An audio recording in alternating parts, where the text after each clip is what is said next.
오늘 나눌 말씀은 민수기 23장 19절로 21절입니다. 저와 함께 한 절씩 기도하겠습니다. 하나님은 사람이 아니시니 거짓말을 하지 않으시고 인생이 아니시니 후회가 없으시도다.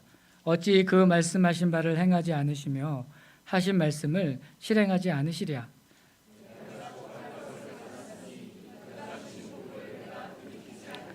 다 같이 야곱의 허물을 보지 아니하시며 이스라엘의 반역을 보지 아니하시는도다. 여호와 그들의 하나님이 그들과 함께 계시니 왕을 부르는 소리가 그 중에 있도다. 아멘. 한 주간 평안하셨습니까? 네. 그러신 분도 있는 것 같고 표정을 보니 잠을 설치시고 예, 뭐 불면증까지는 아니시더라도 그런 분도 계신 것 같아요. 그런 분들을 위해서 특효약이 있습니다. 뭘까요? 네, 약, 구약, 신약. 예. 죄송합니다. 네, 그 중에서도 단연 민수기를 우리가 꼽을 수 있는데 1장에 딱 열면 센서스 나가잖아요. 인구조사하고 데이터, 숫자 나오고 그다음에 이름들은 왜 이렇게 발음하기도 어려운지 김지원 장로님 어떻게 그렇게 녹음하시는지 참 대단하다는 생각이 들면서 그리고 이제 지루한 족보를 이렇게 쭉 읽어가다 보면 어느새 나도 모르게 잠이 든다 해서 민수기가 아니라 잠수기라고 그렇게 불리기도 합니다. 실제로.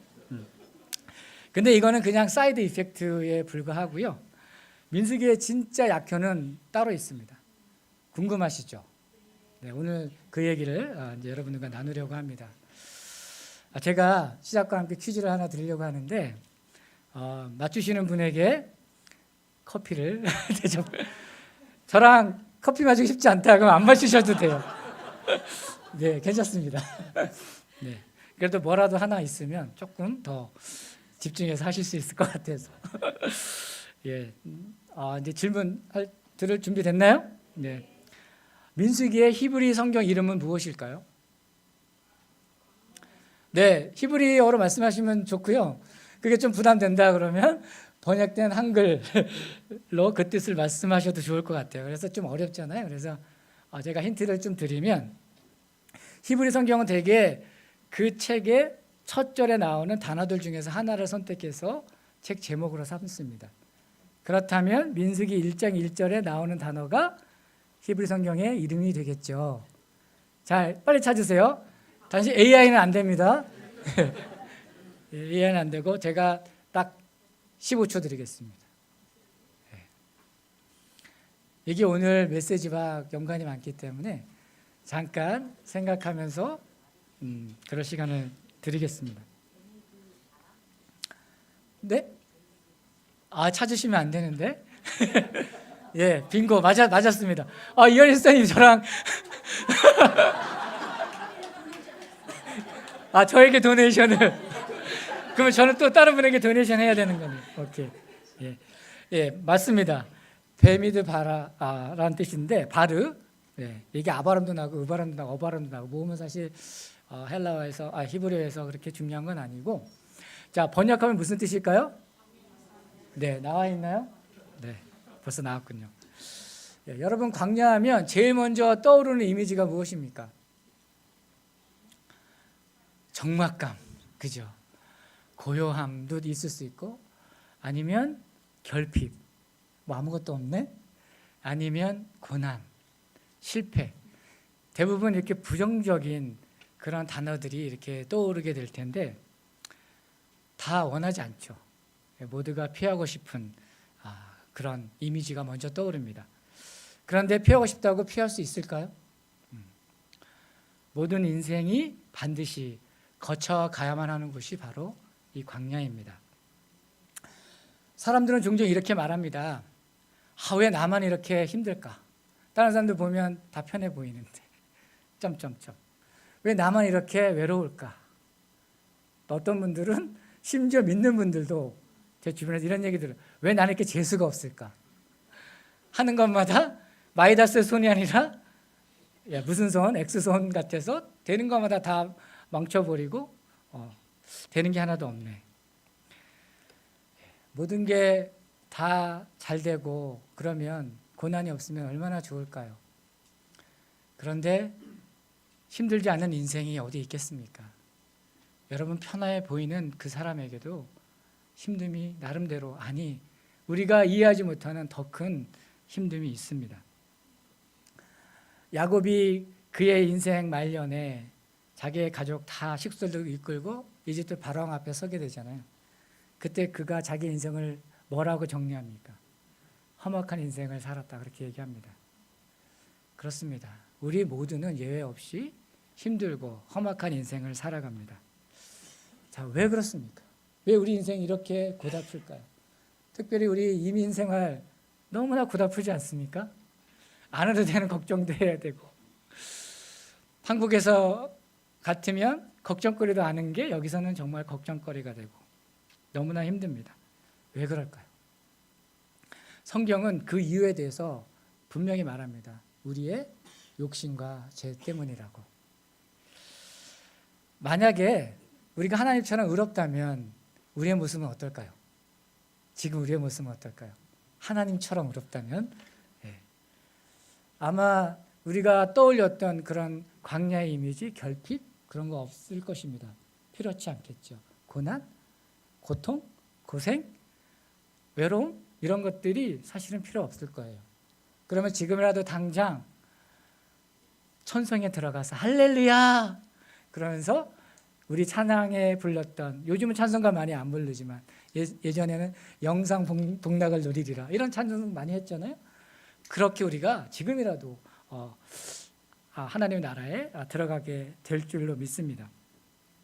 하지만 우리의 믿음의 선진들이 고백하는 것이 있지 않습니까? 우리의 의라고 하는 게 한 줌 뭐만큼도 안 된다고 하잖아요. 한 줌 모래, 한 줌 재만큼도 안 된다고. 우리의 의라고 해봐야 냄새나는 누더기만도 못하다고 하는 것입니다. 그렇기 때문에 우리에게 고생이 있고 고난이 있는 게 어찌 보면 너무나 당연한 것입니다. 자, 그렇다면 하나님께서 왜 이런 고난을 우리에게만 주셨을까? 그 부분은 좀 이따 한번 살펴보도록 하고요. 자, 이 지점에서 아마 이런 질문이 생길 수도 있어요. 우리 주변에 보아하니까 악인인데 너무나 떵떵거리면서 잘 먹고 잘 사는 거예요. 자주 보잖아요, TV에서. 이제 그런 분들 보면 그런 분들이라고. 왜냐하면 저도 정도의 차이는 있지만 크게 다르지 않다고 생각이 들어서 이제 그렇게 말씀을 드리는데, 자, 그런데 그러면 그런 사람들은 뭡니까? 인생이 평탄해 보이는데 그런 사람들은 뭘까요? 이렇게 질문할 수도 있을 것 같아요. 인생의 가장 비극이 뭘까요? 가장 높은 데서 한순간에 나락으로 떨어지는 것. 그것만큼 인생의 비극이 또 있을까요? 잠시 잠깐 호의호식하면서 낙을 누리다가 어느 날 갑자기 눈 떠봤더니 여기가 지옥불인 거예요. 자, 그런 인생보다 더 비참한 인생이 또 어디 있겠습니까? 자, 그러나 하나님께서는 악인이라도 멸망하기를 원하십니까? 원치 않으십니까? 원치 않으십니다. 악인이라도 죄에서 돌이켜서 생명을 얻기를 원하십니다. 자, 이 말은 무슨 뜻입니까? 하나님께서 돌이킬 기회를 주신다고 하는 뜻입니다. 가만히 있으면 돌이킬까요? 아닙니다. 그러니까 예외 없이 There is no exception. Everyone has sinned. 그래서 하나님께서 뭘 주신다고요? 광야의 생활을 반드시 거치도록 하시는 것입니다. 자, 그렇다면 성경이 말하는 광야는 정말 고생스럽기만 한 그런 장소일까요? 어제 이한준 선생님이 토요 기도에 오랜만에 말씀을 이렇게 나눠주셨는데 저는 개인적으로 너무 좋더라고요. 자주 좀 써주시면 좋을 것 같은데. 그때 포인트가 딱 되는 말씀을 전해주셨는데, 우리 속담에 꿈보다 해몽이라는 그런 말이 있잖아요. 그러니까 무엇보다 중요한 것은 보이는 현상보다 그것을 어떻게 해석하느냐, 우리가 지금의 우리의 상황을 어떻게 이해하느냐에 따라서 삶의 방향이 결정되기 때문입니다. 자, 고난도 마찬가지입니다. 여러분, 고난을 어떻게 해석하고 계십니까? 그 해석에 따라서 여러분의 삶이 결정됩니다. 그리고 여러분의 영혼이 결정됩니다. 자, 고난은 우리 영혼에 큰 유익이 있습니다. 자, 어떤 유익이 있을까요? 만약에 여러분의 삶에 고난이 없다면 여러분은 어떨 것 같으세요? 아마 자뽕에 확 취했을 것 같으세요. 이민 오기 전과 후만 생각해봐도, 특별히 언어적인 거, 하나 나름대로 왕년에 잘 나갔어, 나 때는 뭐 이래가면서 자뽕에 취하지 않았을까요? 그런데 이민 생활하다 보면 어디 그렇습니까? 예전에 자신의 커리어가 여기서 됩니까? 말이나 제대로 자신의 속 시원하게 표현할 수는 있습니까? 이러한 상황이 다 악하기만 하냐? 그렇지 않습니다. 이 상황을 하나님께서 우리에게 두셨습니다. 왜? 우리의 선을 위해서, 우리의 영혼의 유익을 위해서. 그것을 통해서 나 자신을 정확하게 제대로 바라보게 되는 것입니다. 어떤 나? 전적으로 부패하고 타락한 나. 내 스스로는 어찌할 수 없는 소망 없는 나. 그래서 오로지 나의 소망이 되시고 나의 힘이 되시고 도움이 되시는 여호와 하나님만, 그분의 긍휼하심과 은혜만 바라게 되는, 우리의 구원이 거기서 오는 거 아니겠습니까? 그래서 하나님께서 우리에게 이러한 구원을 선물로 주시려고 광야를 통과하게 하시는 줄로 믿습니다. 이처럼 광야는 우리 인생의 끝이 아니라 더 나은 인생, 영원한 생명이 있는 인생, 그곳으로 인도하시기 위해서 하나님의 사랑을 경험하는 바로 그러한 은혜의 자리인 줄로 믿습니다. 자, 그 사랑, 하나님의 그 신실하신 사랑이 우리 가운데 이슬이 젖듯이 스며들면 어떻게 될까요? 지금 나를 괴롭히는 걱정, 근심, 두려움, 그런 것들이 어느새 사라지고 그 자리에 무엇이 임합니까? 하나님의 평안이 임합니다. 하나님의 평안이 임하면 불면증이 어떻게 될까요? 싹 치통 사라지고 두통 사라지고 이런 거 다 사라집니다. 하나님의 말씀은 만병통치약입니다. 그 무엇도 다 치료하실 수 있습니다. 아멘이시죠? 자, 하나님의 말씀 많이 먹으시고 주의 평안으로 여러분 불면증, 세상 염려, 걱정, 근심 다 해결받으시기를 주님의 이름으로 축원합니다. 자, 이제 베미드 바르, 즉 광야에서 펼쳐진 하나님의 놀랍고 특별한 사랑, 그 사랑이 어떠한 것인지 그 이야기 속으로 함께 들어가 보겠습니다. 이스라엘 백성들이 출애굽한 지 3개월이 지나자 그들은 시내산에 도착했습니다. 그곳에서 얼마 기간 동안 머물렀을까요? 누가 말씀하셨나요? 저랑 커피 한잔 하시는데 부담 엄청 느끼시는데 1년. 그래서 이스라엘 율법에 혼인한 사람은 얼마 동안 노역하지 말라고 되어 있나요? 1년. 왜? 그 기간이 무슨 기간? 허니문 기간입니다. 바로 성경은 이 기간, 이스라엘 백성들이 시내산에 머물렀던 그 기간이 하나님과의 허니문 기간이었다고 그렇게 증거하고 있습니다. 자, 지난주 토요일이 무슨 날이었을까요? 생일날? 결혼기념, 발렌타인데이. 제가 그걸 어떻게 기억하냐면요, 제 아이 생일이 그날이라서 잊으면 큰일 나요. 그래서 최소한 카톡이라도 보내줘야 되는데, 발렌타인데이죠. 여러분들 그 젊었을 때, 그 연애할 때나 신혼 때 그 풋풋함 지금도 기억하고 계십니까? 그때 어떠셨습니까? 작은 눈짓 하나만 줘도, 작은 말 한마디에도 우리 가슴이 벌렁벌렁 설레고, 함께만 있으면 거기가 어디든 그냥 마냥 행복했던 그런 시절들이 있지 않았습니까? 남편은 직업 중요하지 않습니다. 키, 외모? 처음에는 모르겠는데 이 눈에 뭐가 씌우면 그 다음부터는 그 존재만으로 너무나 든든하고, 아내는 바라보기만 해도 얼마나 사랑스러운지 그 아름다운 순간들 아마 눈에 선하실 것입니다.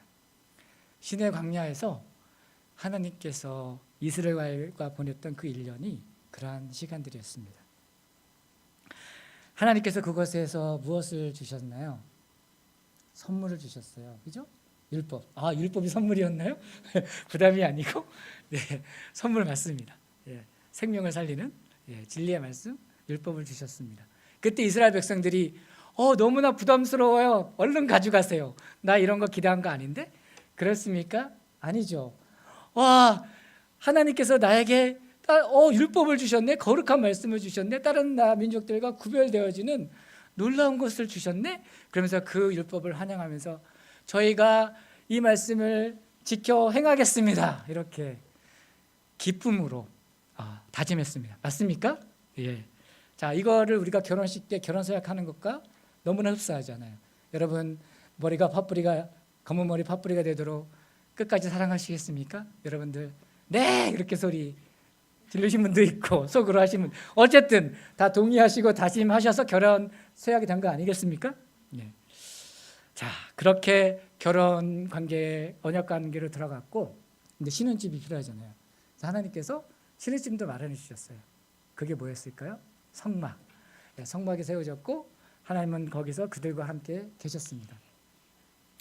그럼 남편이 되면 그냥 룰루랄라 많이 좋은 건 아니잖아요.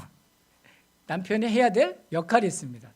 책무라 그러기도 하고 벌써 살짝 부담되는데 보호해야 되고 가정에 필요한 것들을 공급해야 됩니다. 하나님이 이런 것들을 하셨을까요? 네, 하셨습니다. 어떻게 하셨습니까? 밤에 광야 얼마나 추운가요? 그 추운 광야, 그 차가운 어두운 그 광야를 불기둥이 되어서 따스한 온기를 전해주시고 어두운 광야를 밝히 비춰주셨습니다. 낮에는 어떻습니까? 낮에 사막 무지하게 덥잖아요. 가만히만 있어도 숨이 헐떡거리고 지치는 그 낮 시간에 하나님께서 구름 기둥이 되어주셔서 뜨거운 햇빛을 가려주셨습니다.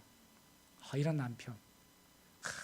보아스가 룻을 그 옷으로 이렇게 감싸줬던 그게 연상되지 않습니까? 우리 하나님이 그렇게 그의 아내인 이스라엘을 보호하시고 사랑하셨습니다.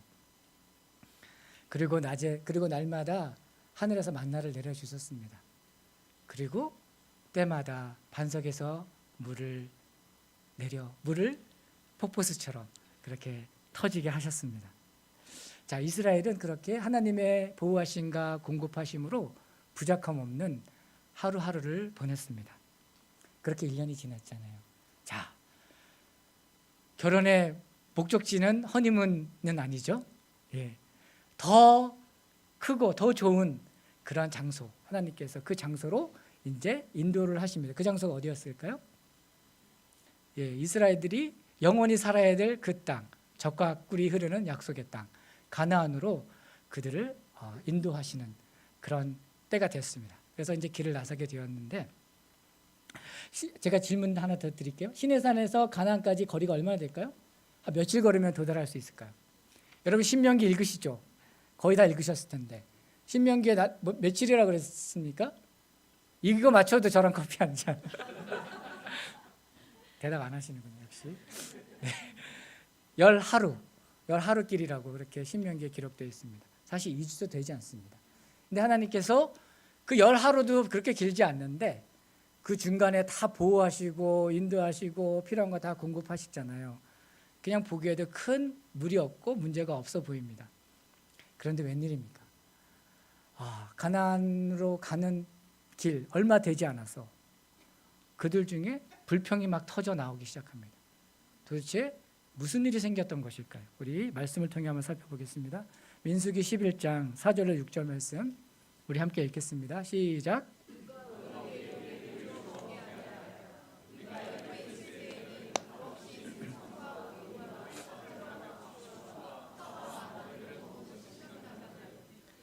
우리가 하여 이 만나 외에는 보이는 것이 아무것도 없도다. 아멘. 네.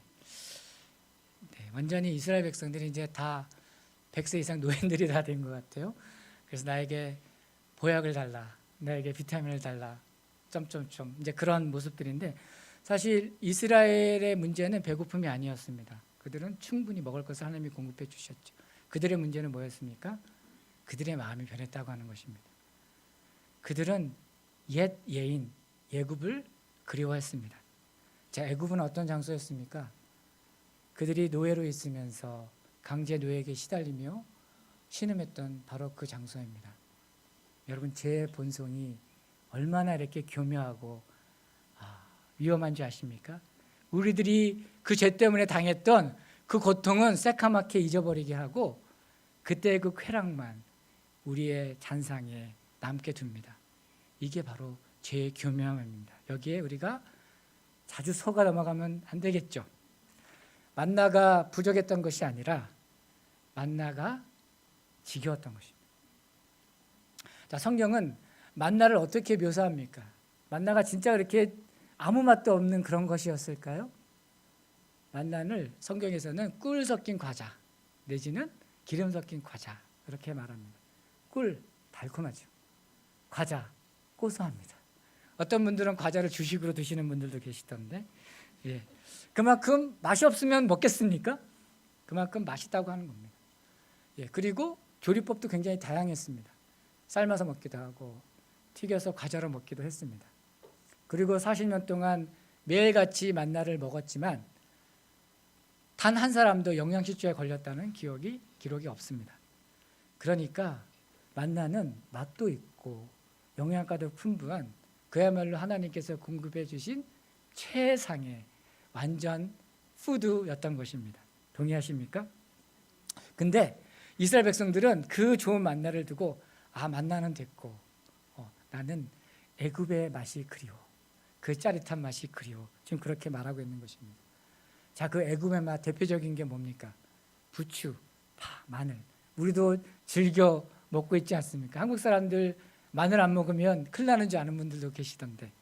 자, 이 세 가지 채소는 오신채에 들어가는 향이 강하고 맵고 자극적인 맛을 내는, 그래서 오죽하면 소조성들이 수양에 방해된다고 해서 이런 것들을 금했겠습니까?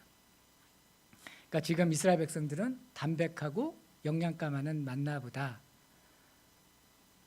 짜릿한 그 순간적인 그 애굽의 맛을 더 원하고 있었던 것입니다. 자, 우리는 어떻습니까? 하나님의 은혜는 어떻습니까? 우리 처음에 예수님 믿고 영접했을 때 막 감격이 넘치잖아요. 방방 뜨고. 저도 그때 기억나요. 운동장 한 몇 바퀴 뛰었는데 전혀 힘이 안 들더라고요. 그리고 나무가 노래하는 것 같고 하늘이 찬양하는 것 같고 정말 그랬습니다. 너무나 기뻐가지고 감격에 넘쳤는데, 근데 그런 상태로 한 달, 1년, 10년 산다고 생각해 보세요. 아마 심장마비 너무 힘들지 않을까요? 그런 것도 필요하지만 대부분의 기간은 어떤 기간입니까? 그 잔잔한 은혜. 사실은 이게 더 무섭잖아요. 우리가 의리로 사는 거 아닙니까? 그 정으로 사는 거 아닙니까? 예. 그 잔잔한 그 은혜. 예. 어떻게 보면 담백하고 밋밋하게도 느껴지지 전혀 밋밋하지 않습니다. 달콤합니다. 고소합니다. 그런 만나보다 혀를 자극하는 애굽의 맛을 더 원했던 것입니다. 그렇죠? 근데 우리도 그렇지 않습니까? 우리도 그런 잔잔한 은혜보다 순간적인 쾌락을 순간순간 더 원하고 있지는 않는지 한번 점검해 보기를 원합니다. 제가 불편한 진실을 아마 얘기하면 불편하실 분들 꽤 많을 텐데, 그래도 이 자리는 하나님의 메시지를 선포하는 자리니까 한번 말씀드리겠습니다. 우리가 예수 그리스도를 믿어 하나님의 자녀가 되었습니다. 그러시죠? 그래서 여러분들 하나님 예배하러 이 자리에 다 오셨는데, 자, 그럼에도 불구하고 여러분들 여전히 예전에 지었던 죄 똑같이 짓고 있지 않습니까? 왜 그렇습니까? 복음의 능력이 없어서입니까? 아니면 하나님이 우리를 떠나셔서 그렇습니까? 그 이유는 단 하나입니다. 여전히 그 죄의 그 매력에 우리가 끌리기 때문입니다. 때때로는 하나님보다 죄를 더 사랑하기 때문에 그 유혹을 우리가 뿌리치지 못하고 있는 것입니다. 이러한 타락한 본성이 우리 안에 여전히 남아있다고 하는 것입니다. 은혜 받고 말씀과 기도 막 할 때, 충만할 때는 마치 내가 뭔가 된 것 같죠. 내가 막 서 있는 것 같고. 하지만 우리 안에는 여전히 이러한 부패하고 타락한 죄의 본성이 있다는 것, 그것을 우리는 꼭 기억해야만 됩니다. 그래서 때로는 은밀하게, 또 때로는 통제불능의 상태로 우리의 삶을 흔들어 파괴합니다. 그때마다 우리 주님은 그런 우리를 바라보시고 눈물을 흘리십니다. 그렇다면 우리는 어떻게 할까요? 그냥 될 대로 되라, 그렇게 지내야만 합니까? 그런데 우리는 우리의 이 죄 문제를 근본적으로 해결할 만한 능력이 없습니다. 그런 실력이 되지 못합니다. 해결의 일수는 오직 우리의 구원이 되시는 하나님께만 있습니다. 그런데 하나님의 해결책이 우리 안에서 작동되려면 먼저 우리 안에 해결되어야 할 성결 과제가 있습니다. 그것은 우리가 이토록 부패하고 타락한 죄의 존재라고 하는 것입니다. 자, 오늘 민수기의 이야기 속에 나오는 이스라엘, 그들의 이야기가 바로 우리의 이러한 일그러진 자화상을 있는 그대로 적나라하게 그렇게 보여주고 있습니다. 여러분, 민수기 읽으실 때, 신명기 읽으실 때, 아니면 성경 어디를 읽든지 간에 이건 나와는 다른 이야기야, 다른 사람 이야기야, 그게 아니라 이것은 바로 우리의 그 부패한 우리의 영의 상태를 하나님께서 지금 말씀하시고 그것을 깨닫게 하시는 하나님의 초대인 줄로 믿습니다. 자, 이스라엘의 불평은 결국 하나님에 대한 불신으로 그렇게 이어졌습니다. 가데스 바네아에서 어떤 일이 있었는지 우리 민수기 14장 1절로 4절 말씀 한 절씩 읽겠습니다. 온 회중이 소리를 높여 부르짖으며 백성이 밤새도록 통곡하였더라. 이스라엘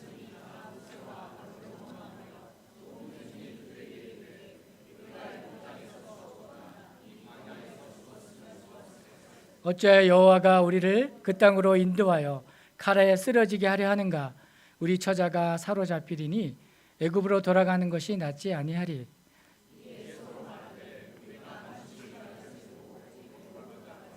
네, 하나님께서 분명히 가나안 땅을 그들에게 주시겠다고 약속하셨습니다. 그리고 하나님께서 세우신 그 마스터 플랜, 가장 완벽한 그 계획대로 그들을 신실하게 인도하고 계셨습니다. 그런데 그 약속의 땅을 지척에 두고 바라보면 닿을 그 자리에서 정탐꾼들이 돌아옵니다. 그리고 부정적인 보고를 하게 됐죠. 그 얘기를 듣는 순간 하나님에 대한 그들의 신뢰가 한순간에 와르르 무너졌습니다. 그날 밤 그들은 통곡합니다. 우리 이제 다 죽게 생겼네. 차라리 애굽으로 돌아가는 게 낫겠다. 여러분들, 특별히 우리 아내 되시는 분들, 내가 너 믿고 살다가 이제는 나 이제 더 못 믿겠다. 지금 이런 모습을 이스라엘 백성들이 하나님한테 하고 계신, 더 심하면 도장 치고 이제 우리 제 갈 길 가자. 이제 이런 상태가 바로 이스라엘의 지금 현재의 모습인 것입니다. 자, 이스라엘이 그냥 단순히 두려워서 그랬을까요? 아닙니다. 이제 하나님의 말을 믿지 못하기 때문에, 더 이상 하나님은 신뢰의 대상이 아니기 때문에 이런 행동을 하고 있는 것입니다. 그들은 결국 어떻게 되었습니까?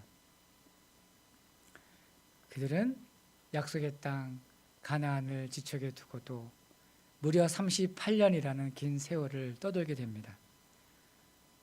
우리의 인생이 이렇게 되지 않기 원합니다. 참으로 안타까운 일은 우리의 믿음의 유일한 대상인 하나님에게서 우리의 신뢰를 거둘 때입니다. 제가 오늘 설교를 준비하면서 새로운 사실을 알게 되었는데, 그 38년이라는 긴 광야 생활 동안 이스라엘 백성들이 하나님께 제사를 제대로 드리지 않았다고 하는 것입니다. 여러분들 출애굽기나 레위기를 통해서 제사법 다 보셨죠? 그리고 실제로 제사도 드렸습니다. 아마 1년 동안은 제사를 드렸던 것 같아요. 그런데 이 이후로 제사를 제대로 드렸다는 기록이 없습니다. 자, 이렇게 하나님에 대한 사랑이 탁 식어버리면 어떻게 됩니까? 일단 만나러 가지 않아요. 대화도 하지 않고 예배가 멈춰버립니다. 아모스 5장 25절 말씀 우리 함께 읽겠습니다. 시작.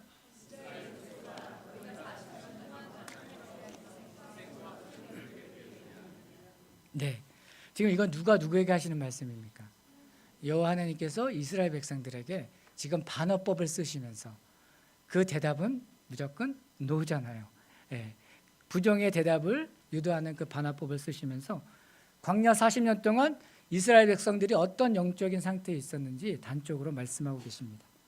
자, 이스라엘 가운데는 뭐가 있었습니까? 성막이 있었습니다. 핫이라도 원하기만 하면 그 성막에 가서 하나님의 얼굴을 볼 수 있었고 하나님과 대화를 나눌 수 있었습니다. 근데 그들은 그 성막을 찾아가지 않습니다. 아니, 모르겠어요. 성막에 찾아갔을 수도 있지만 갔다고 했는데 그들의 마음은 이미 하나님에게서 멀어져 있었습니다. 그 결정적인 증거가 바로 할례입니다. 여호수아서 5장 5절은 이렇게 말합니다. 애굽에서 나온 자들은 할례를 받았으나 광야에서 태어난 세대는 할례를 받지 못했다. 자, 이것이 무엇을 의미할까요? 유대인들에게 유월절은 어떤 절기입니까? 가장 중요한 절기입니다. 출애굽한 그 사건을 기억하면서 우리가 하나님께서 택하신, 하나님이 우리에게 구원을 주신 바로 하나님의 백성이라고 하는 그런 정체성을 확인하는 그러한 절기가 바로 유월절입니다. 그런데 이런 중요한 유월절에 참여할 수 있는 사람은 자격이 필요합니다. 어떤 자격이 필요하죠? 할례를 행한 자, 할례를 행한 자만이 이 유월절에 유월절 식사를 먹을 수 있었습니다.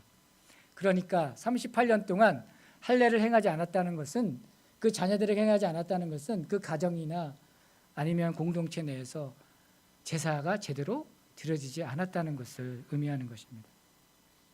이렇게 하나님과의 관계가 멀어지게 되자 자신의 정체성, 내가 하나님의 자녀고 내가 하나님의 신부라는 그 정체성마저 희미해져 버린 것입니다.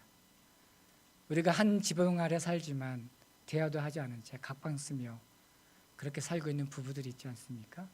바로 이러한 부부들의 모습이 지금 현재 이스라엘의 모습이었던 것입니다. 자, 인간적으로 보면 이 관계는 벌써 파탄났고 도무지 회복이 불가능해 보입니다. 여러분이 이런 아내를 둔 하나님이라면, 여자분들도 마찬가지입니다. 하나님이라면 어떻게 했을 것 같으십니까? 이런 아내가 내 아내였다면 여러분들 참고 보실 수 있으시겠습니까? 그 아내를 광야에 홀로 내버려 두었을지도 모릅니다. 죽든지 말든지. 너가 나에게 이렇게 대우해? 나를 이렇게 배신해? 아마 10중 8구리는 아마 그럴 것입니다. 그런데 하나님은 그렇게 하지 않으셨습니다. 자, 하나님이 어떻게 하셨을까요? 우리 호세아 2장 14절 말씀 함께 읽겠습니다. 시작. 거친들로 데리고 가서 말로 위로하고. 하나님은 이스라엘과의 관계를 끊는 대신에 그들을 다시 광야로 이끄셨습니다. 자, 왜 그러셨습니까? 광야의 말로 관계 회복의 최적의 장소였기 때문입니다. 세상의 소음, 세상의 유혹 다 격리된, 오직 주님만 바라볼 수 있는, 그래서 그들의 굳어진 마음이 다시 부드러워지기를 간절히 바라면서 하나님은 그들을 어루고 달래고 위로하며 다시 구애하는, 꾸잉꾸잉 구애하는 그 하나님. 관계를 누가 깼습니까? 하나님이 깨셨습니까? 하나님은 단 한순간도 먼저 우리를 배신한 적이 없습니다. 배신은 우리가 합니다. 귀책 사회라는 말이 있지 않습니까? 잘못한 사람이 책임져야 되는 거 아닙니까? 그게 공정한 거 아닙니까? 근데 잘못도 없고 일방적으로 당하기만 한 하나님께서 먼저 자신이 밉다고 지겹다고 떠나보니 그 아내를 찾아가서 위로하고 다시 구애하고 있는 것입니다. 하나님은 배알도 없으십니까? 자존심도 없습니까? 자존심 필요 없습니다. 하나님에게는 오직 하나만 그의 마음에 있을 뿐입니다. 잃어버렸던 내 아내가, 그 아내를 내가 다시 찾을 수만 있다면 내 이깟 자존심? 아니, 내 생명이라도 나는 기꺼이 내어줄 수 있다. 이게 하나님의 마음인 것입니다. 여러분, 서로 그렇게 사랑하십시오.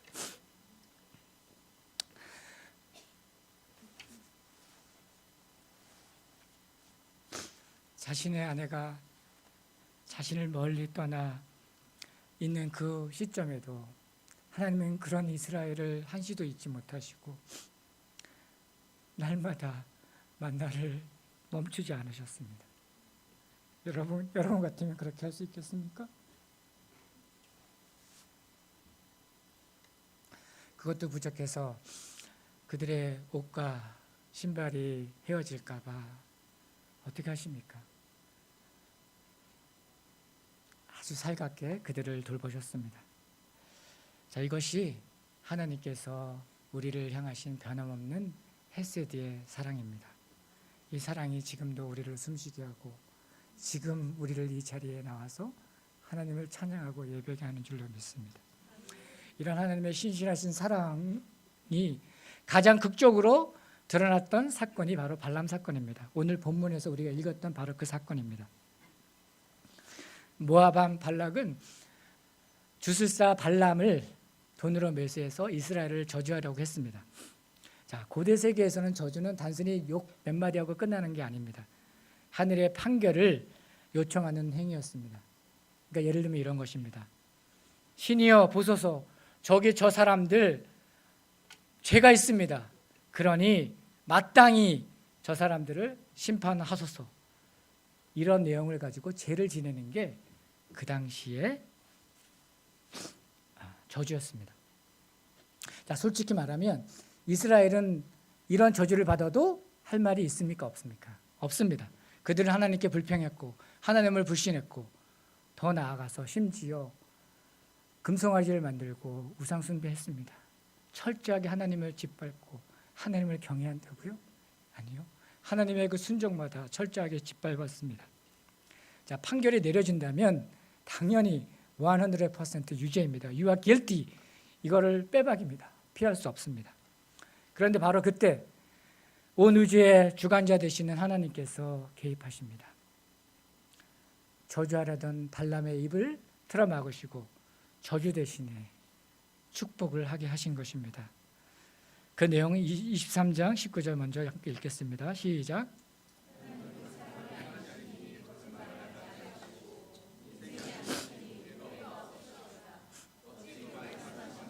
행하지 않으시며 하신 말씀을 실행하지 않으시라. 네, 아멘. 여러분, 이 말씀이 여러분에게 소망이 되십니까?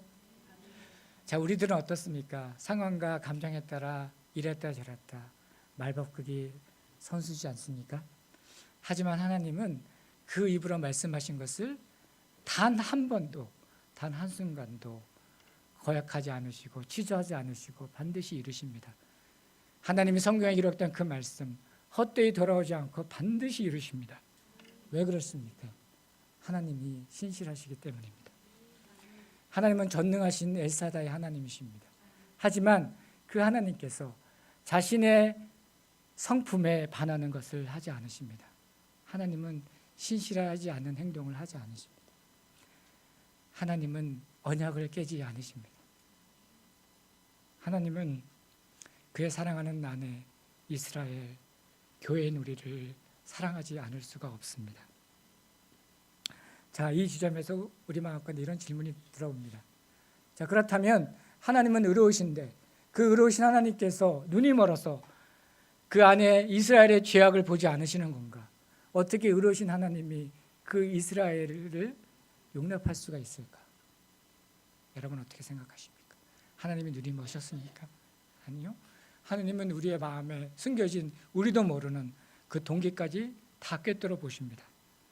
하나님이 왜 그래 하셨을까요? 다만 이스라엘의 죄를 들춰내서 정죄하지 않기를 원하셨기 때문입니다. 23장 21절 전반부 함께 읽겠습니다. 시작.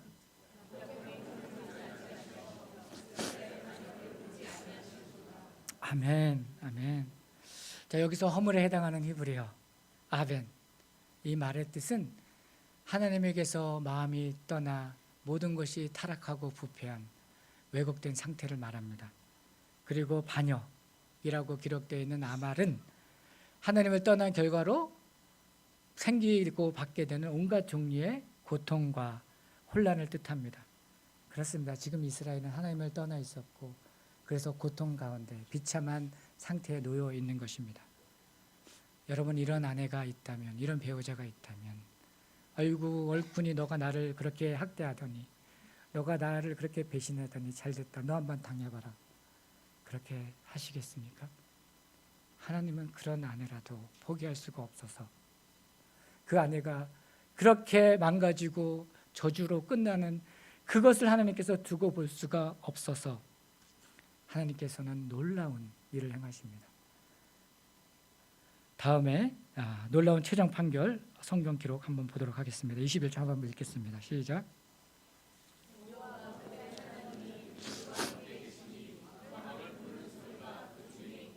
아멘, 아멘. 자, 이 말씀은 죄 가운데 있는 우리 모든 인생들에게 영원한 소망이 되어지는 복음 중에 복음의 메시지인 줄로 믿습니다. 자, 여기서 부르는 소리에 해당하는 히브리어 테루아입니다. 이것은 전쟁에서 승리하고 개선하는 왕을 향해서 백성들이 외치는 승리의 함성입니다. 자, 그런데 지금 이스라엘의 상태가 어떻습니까? 가나안에 들어갔습니까? 아니요. 그들은 여전히 자신들의 죄 때문에 광야에서 헤매고 있습니다. 그런데 그들 중에 승리의 함성이 들려옵니다. 이게 어찌된 일입니까? 도대체 무슨 일이 지금 벌어지고 있는 것입니까?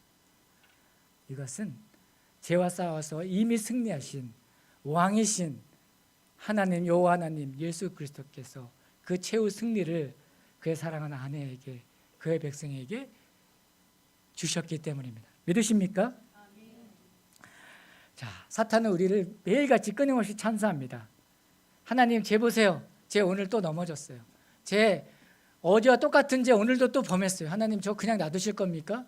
하나님, 의로우신 하나님 아닙니까? 저 죄 심판하셔야 되는 거 아닙니까? 이렇게 날마다 하나님 앞에서 참사합니다.